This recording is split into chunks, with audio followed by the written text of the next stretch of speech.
Welcome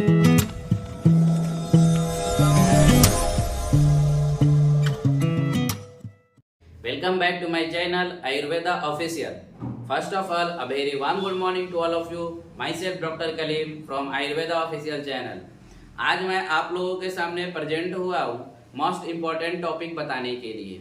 आप लोग का सबसे ज़्यादा जो क्वेरी होता है बच्चों का वो ये रहता है या ये सर्च करते रहते हैं कि सर काउंसलिंग में क्या क्या डॉक्यूमेंट्स रिक्वायर्ड होंगे, कौन कौन से डॉक्यूमेंट्स हमें काउंसलिंग के टाइम देने होंगे। तो वो क्वेरी आज के बाद आपको नहीं रहेगी, वो कंफ्यूजन आज के बाद आपको नहीं होगी, क्योंकि आज मैं आपकी सारी कंफ्यूजन दूर करने के लिए आया हूँ। आज सारी कंफ्यूजन दूर कर दूंगा। कौन कौन से डॉक्यूमेंट्स लगेंगे, आप उन सारे डॉक्यूमेंट्स काउंसलिंग से पहले बनवा करके रख लेना, अपने पास ला करके रख लेना, और काउंसलिंग टाइम आपको कोई प्रॉब्लम नहीं होगी। तो चलिए स्टार्ट करते हैं।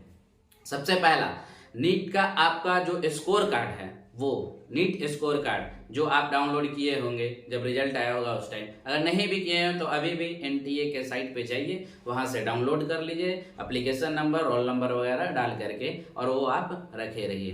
दूसरा, 10th का मार्कशीट और पासिंग सर्टिफिकेट। बहुत सारे जो बहुत पुराने होंगे सीबीएसई में 17, 16, 18 बैच के जो होंगे उसको पासिंग सर्टिफिकेट नहीं मिला होगा, तो आपको घबराने की जरूरत नहीं है कि सर हमें पासिंग सर्टिफिकेट नहीं मिला है, क्योंकि उस टाइम ना मार्कशीट ही आपका पासिंग सर्टिफिकेट था, दोनों सेम ही था। मार्कशीट और पासिंग सर्टिफिकेट दोनों सेम था, लेकिन रूल चेंज हुआ 19 के बाद। पासिंग सर्टिफिकेट अलग से आने लगी और मार्कशीट अलग से आने लगी। तो जो 19 के बाद 10th किए हैं वो पासिंग सर्टिफिकेट भी अपना रखे रहेंगे अपने साथ।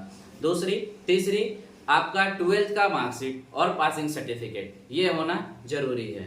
जो चौथी है वो है माइग्रेशन सर्टिफिकेट, जो कि बोर्ड के द्वारा मिलती है आपको 12th में। जब बोर्ड पास आउट हो जाएंगे, जब रिजल्ट आ जाएगा, जब मार्कशीट लेने जाएंगे, उस समय मिलता है माइग्रेशन सर्टिफिकेट। और उसी समय एक और मिलता है ट्रांसफर सर्टिफिकेट, वो भी रखना जरूरी है। कभी कभी आपको किसी किसी कॉलेज में कैरेक्टर सर्टिफिकेट भी मांग देता है, तो वो भी आपको कॉलेज देता है, जहां से स्कूलिंग आपकी होंगे वो स्कूल या कॉलेज देता है, तो वो भी आप अपने पास रखे रहेंगे।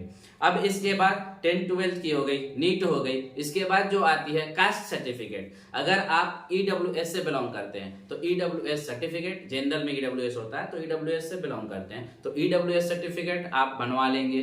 तहसील से बनती है और कहीं कहीं ब्लॉक से बनती है, ठीक है। और कास्ट सर्टिफिकेट में एससी एसटी कास्ट सर्टिफिकेट भी अलग से बनती है, ओबीसी की कास्ट सर्टिफिकेट अलग से बनती है, तो सारे आप अपने बनवा के रखेंगे। और जो नॉर्मली जनरल में है उन्हें कास्ट सर्टिफिकेट के लिए घबराना नहीं है, क्योंकि जनरल का कोई कास्ट सर्टिफिकेट नहीं होता है। तो आप टेंशन ना लेके सर हमारा कास्ट सर्टिफिकेट तो है ही नहीं, कैसे बनेगा, तो आपको बनवाने की जरूरत नहीं है और घबराने की जरूरत नहीं है। अब आता है डोमिसाइल सर्टिफिकेट। डोमिसाइल सर्टिफिकेट ये होता है, कहीं कहीं इसे रेजिडेंट सर्टिफिकेट भी कहते हैं, कि आप कहाँ के निवासी है, कहाँ पे रहते हैं, आपका परमानेंट एड्रेस क्या है, उसको डोमिसाइल सर्टिफिकेट कहते हैं। तो वो बनवा लेना, वो भी तहसील से बन जाता है। तीसरा, इनकम सर्टिफिकेट।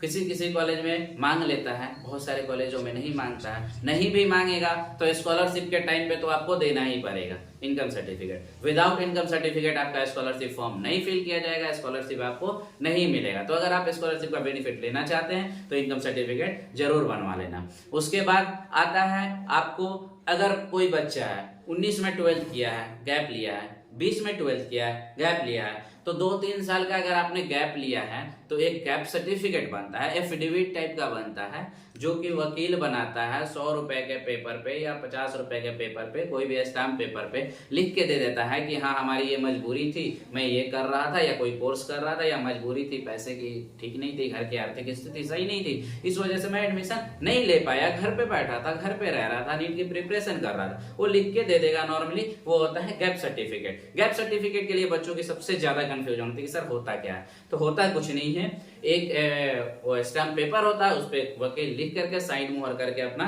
दे देता है।